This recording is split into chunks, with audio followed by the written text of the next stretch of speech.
glad to be back with yet another Coach Excellence coaching conversation. And this time, I have a very interesting coach right from South India, call it Vizag, and presenting Rishi Rongala for today's conversation. And speaking a short about Rishi.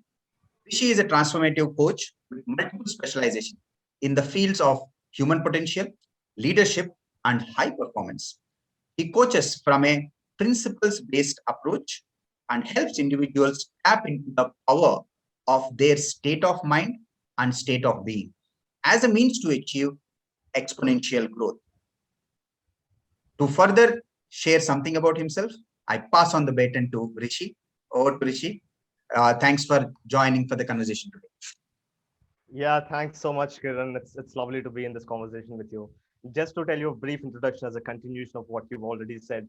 I've been coaching for a while now. I entered into this whole profession as a means of developing myself, my own personal growth, and I started off with a subject called neuro linguistic programming (NLP), and that's my entry point into the world of professional coaching.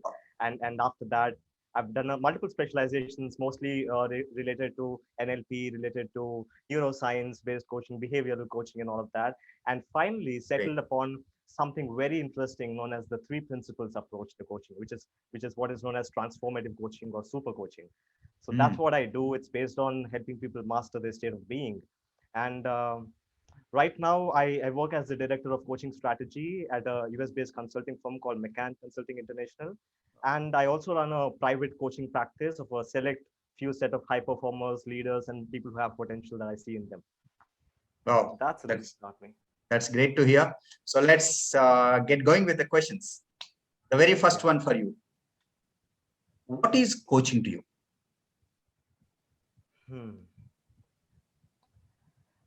And when I'm going to ask this question, I'm going to talk about coaching the way I do it, transformative coaching, right? Because there are multiple definitions out there, but for me, coaching is simply waking people up to who they really are and what they're capable of doing. And using that awareness of who they are, that power that comes out of that knowing of their true self as a means to dramatically and exponentially changing every area of their life.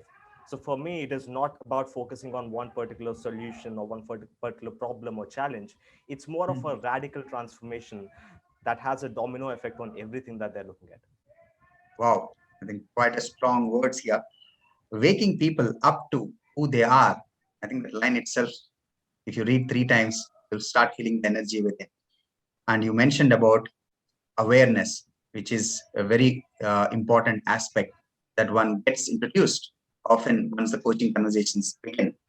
And in knowing self, I think there's no one in the world who would not want to know their true self.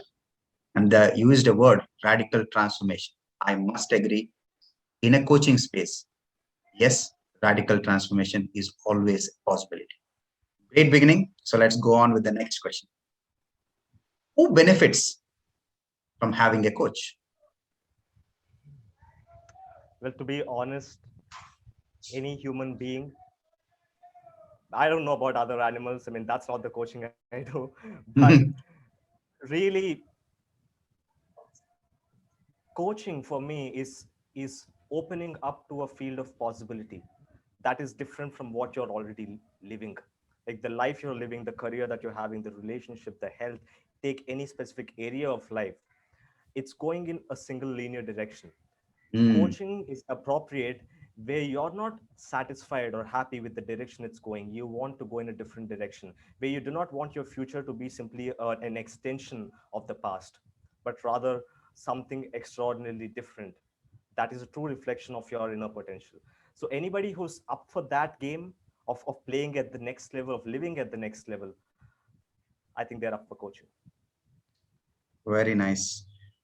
I could capture something what you mentioned, which seems to be emerging from most of the coaches. If you are a human being, coaching is for you. And that pretty much is summarizing as a view from most of the coaches. And you also mentioned about opening up to a field of possibilities. I think the moment one is interested in that space, I think it is doable. And you summarized it in 2 keywords: moving from a linear, or I can call linear life, to an extraordinary life. I think linear comes probably as an inertia. You did yesterday, you will do today, you will do tomorrow. Unless you do something, probably think about the extraordinary, and coaching space, I to a great extent can provide that for one. And I think extraordinary progress probably would become a logical extension for those who choose to. Great. Yeah. So with that, let's move to the third one, a very popular one, and dealing with myths.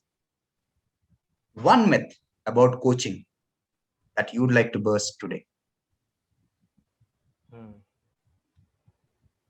The one that I'm drawn to at this moment, as you're asking that, is most people think of coaching as helping people, right? Like Hmm. we talk to them, we listen to people, we empathize, we help them, and that's all great, but that's not coaching. For me, coaching is taking people up to a place that they've never probably visited or have spent a significant amount of time in within themselves.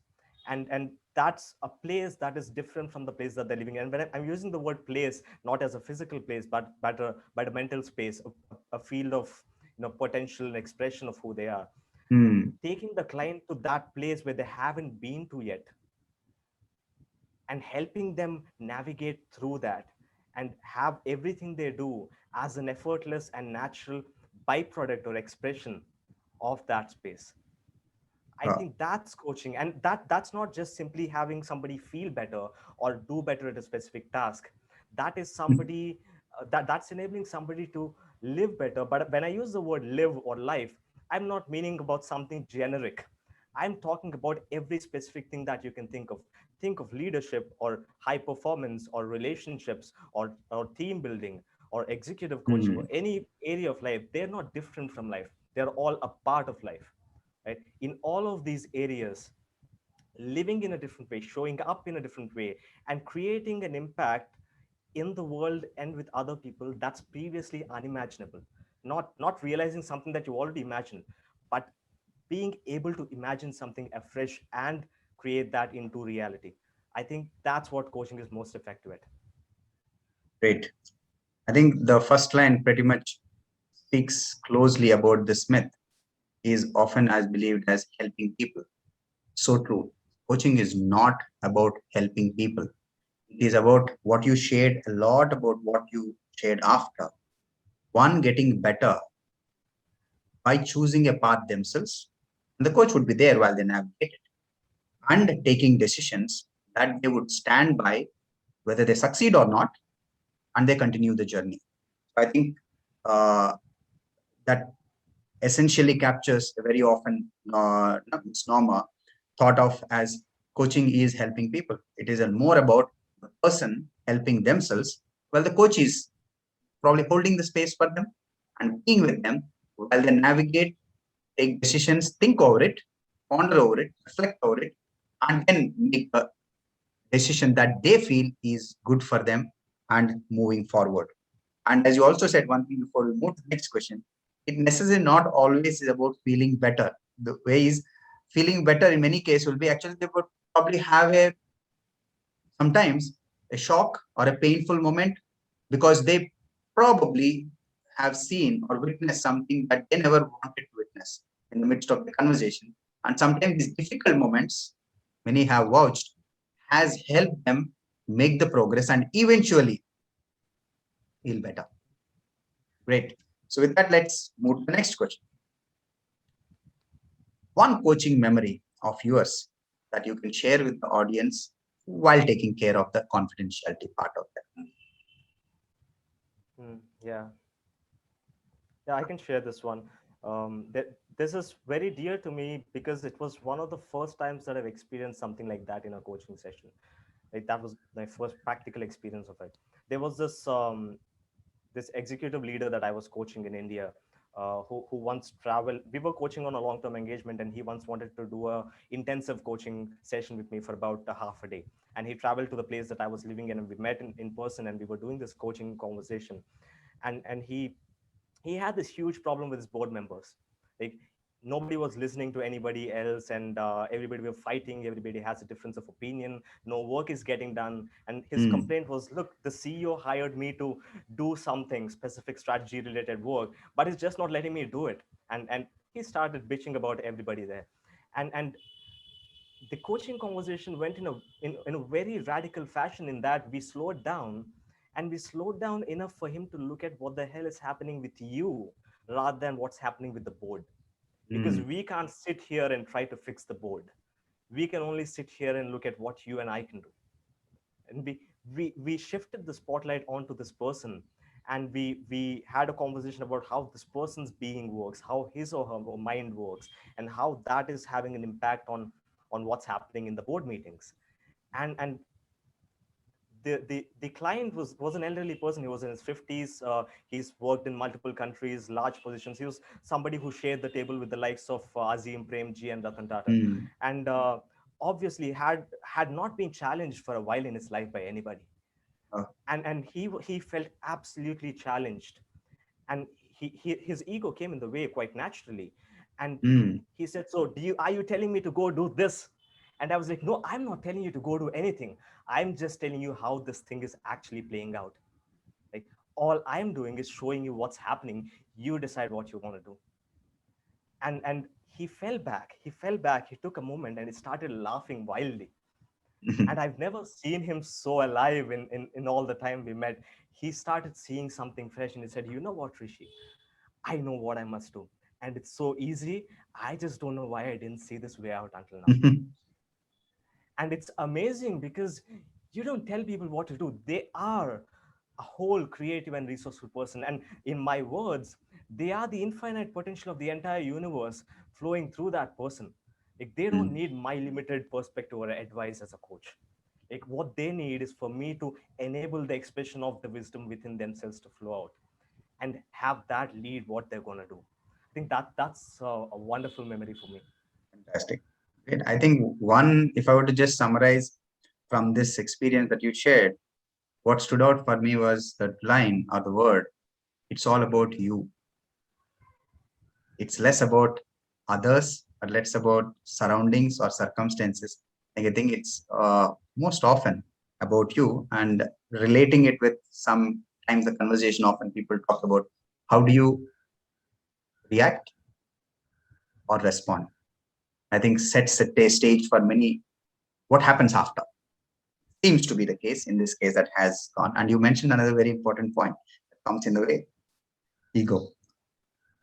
That also stood out in this conversation. And quickly, I would like to share one thing which probably the audience would benefit from. Is this reminded me of Bill Campbell, who was the coach of Steve Jobs and Eric Schmidt. Steve Jobs from Apple, Eric Schmidt from Google. He has the honor of coaching this variety of spectrum of professionals. And Bill and Eric Schmidt, when he was recommended a coach, said, why do I need a coach? I'm a successful professional. And eventually, when he utilized the services of Bill Campbell, there's a book called $1 Trillion Coach, which everyone must read. Then 1 year after, he said, how I wish I had this coach for the last 10 years. I think this is where that word you also said, transformational and extraordinary progress is possible.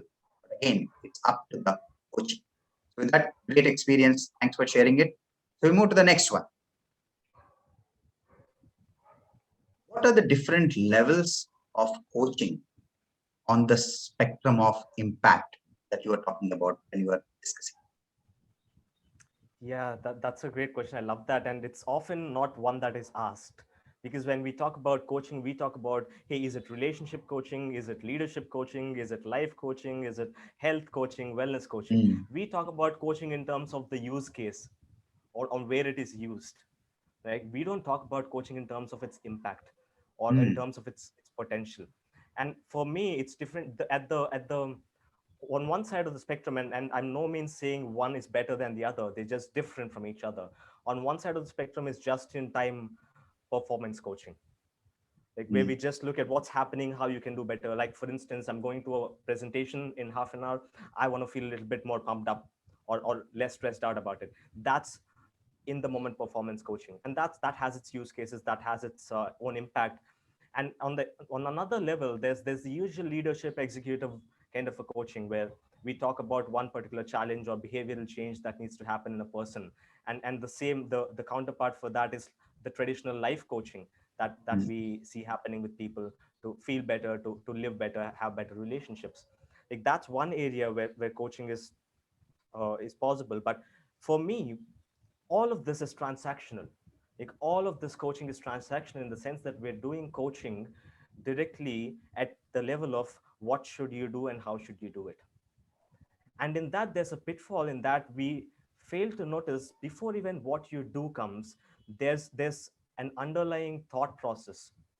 Like there's an underlying set of assumptions and biases that are playing out in the person's minds, right? So another level of coaching is coaching around changing person's perspectives, attitudes, beliefs, so that they Mm. do better in what they're doing. Like that's somewhat on the higher level of the spectrum, or on another side of the equation. But even more than that, there's what I call exponential impact or extraordinary impact, is on a completely different level where we're not even looking at what they're doing. We're not even looking at, hey, how can you think about it in a different perspective so that you'll do better? We are looking at, why are you even bothering with your limited psychology to solve this problem? like, like that, what you already know is what you already know. If the solution was there, you would have already seen it. Like that's not where the answer is. Let's think completely out of the box by ignoring or breaking free of that limitation. And that involves taking the client, not in terms of building awareness of what's happening in their conditioned mind, but taking them out of their conditioned mind. And Mm. remember, I was talking about a field of possibility. Like there is no possibility when you've already formed your opinions and attitudes. That exists beyond this realm of psychology. Like that's a different game. And I see that as the highest level. That's when the coach and the client work together on completely transforming who the client is, like who they Mm. thought themselves be versus who they really are and what's possible for this real them. Like I see that on the other side of coaching. And when I call transformative coaching, I talk about that specifically. And they all have the use cases. It's just that the impact created is more radical on one end versus more in the moment on another end. Wow. I think two things stood out for me. It's in the last lines I captured. Then another line was who they think they are, to realizing and witnessing who they actually are. I think that happens with so many of us, which we get to believe something only for eventually to realize that we are not exactly what we thought, but we are something different. And often it is much better, much more than what you are today. And it's fascinating to hear this new possibility. I've also introduced for the first time the levels of coaching on the spectrum of impact. Thanks a lot for that. I'll have to explore further on it to learn more about it. So, with that, let's move to the last question. There is a popular notion, which I thought I'll present you for the first time in any of the coaching conversations. There are no uncoachable clients, only unclientable coaches. I often heard about this. What's your perspective on I was laughing as I was listening to that question. Yeah, that's a popular one. It comes from the NLP background to an extent. Yeah, here's what I think about it. Right? There are people who are not in the space, in the headspace to be coached right now, it? in this moment. Right? That has nothing to do with the client or the coach. That just has to do with how busy the client's mind is in the moment. Like Hmm. if we look at any human being, and a client is just a human being, so we look at human beings in general, we are not the same. Like we think differently, we behave differently at different times of the day, at different times of our life, right? Sometimes we're just caught up, we're irritable by even small things. Sometimes even the largest of setbacks doesn't really set us back, right? So in the moment somebody can be uncoachable, but that doesn't mean they're uncoachable. On another side, from a coach's perspective, the capability or the competence of the coach might not be sufficient to coach a particular person. Doesn't mean that the client is uncoachable. It's just the coach projecting their own limitation onto the client. Right? Hmm. Now, I've been a performance. When I'm talking about the spectrum of coaching, I'm not talking about it in terms of, hey, I'm above all of this. That is my journey. Like I've been at all of those places. That's how I know the spectrum. Right? Hmm. There were moments where I was able to help a particular person, but absolutely a disaster with another kind of a client. That's not because the client is uncoachable. That's just because I haven't grown enough in being a better coach. Like that's a common mistake that we make. And Yeah, there are no uncoachable clients. There are people who are not willing to be coached in this particular minute, who might be willing to be coached in another minute. There are coaches who cannot coach a particular person right now, who when they get better will be absolutely able to coach. Great. It's interesting to listen to your perspective on this, and I also need to do some more research on it to get to learn more about this popular line. So with that, we come to the end of the questions, but there is one bonus question for you, and this is: given an opportunity, one advice from you for the wannabe coaches. Wannabe coaches. Oh, there are so many.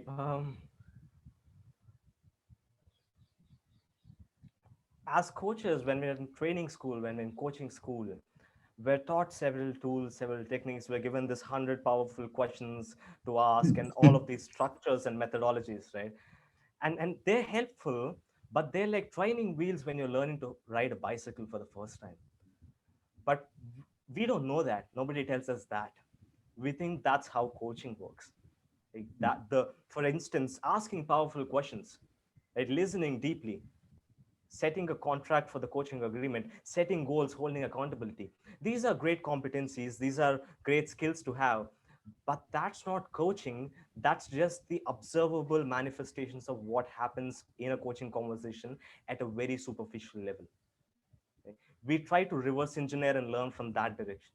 When I talk about a principles based approach to coaching, I'm talking about the reverse. I'm not talking about how to reverse engineer a coaching conversation. I'm talking about what is a coaching conversation and who is coaching whom, right? Hmm. Who is the coach, who is the client at the most fundamental level, and what the hell is happening in that conversation, right? From that understanding, anything that you do becomes a technique, and all the techniques that are taught to coaches in training are techniques that you and I or people like us have come up with in the moment, in a field of presence, right? Hmm. That is taught as something to do. Well, the thing worth learning is how to be in a space where you can come up with a technique that is apt for the client in the moment. The thing worth learning is not to learn the technique and how to implement it. Right? That's the best thing that the faster a coach learns, the faster their growth is going to be in terms of impact created for clients. That's interesting to hear. I think one of the most popular line from you, I was sensing it, is in the moment. And I can probably relate with the word of spontaneity. I think the spontaneity is such so powerful. It's 100 powerful questions were probably captured in several moments of several coaching conversations. But they would come with spontaneity, or they're supposed to come with spontaneity, or 101 question would come in spontaneity and not as a sequence or a structure or like an arsenal taking out of from your tour and then ready to share with the coach. Great. Thanks a lot for that perspective and suggestion, advice for the wannabe coaches. With that, we come to the end of this conversation. And for all the audience, hope this conversation has supported you in some way and added to your perspective. If you have liked the conversation, please go ahead and hit the like button. It will be great to see that. And please feel free to share this with your friends and those whom you think can benefit from this conversation. And please go ahead, hit the subscribe button so that you can get notification whenever the next video gets uploaded. And if you have any questions, please feel free to share in the comments part section, and me or Rishi will definitely get back to you. That's our promise. And till we meet again for the next conversation. Sorry, before that, I would request Rishi to share quickly on, if for those who are interested to get in touch with Rishi, what is the best and the fastest way to reach you? Rishi. Yeah, if you just type my name Rishi Rongala on Google, you'll find either my website or my LinkedIn profile in the top 3 or 4 results. Like I'm very responsive on LinkedIn, but if you want to learn more, you can go to my website as well. If you are interested in corporate coaching, you can go to McCann International, McCann/international.com. That's where I do corporate executive organizational development coaching. So Oh, yeah, just type my name on Google. You'll know what to do next. so we know it, and we'll also go ahead and feature it in the description section as well as possible on the video itself.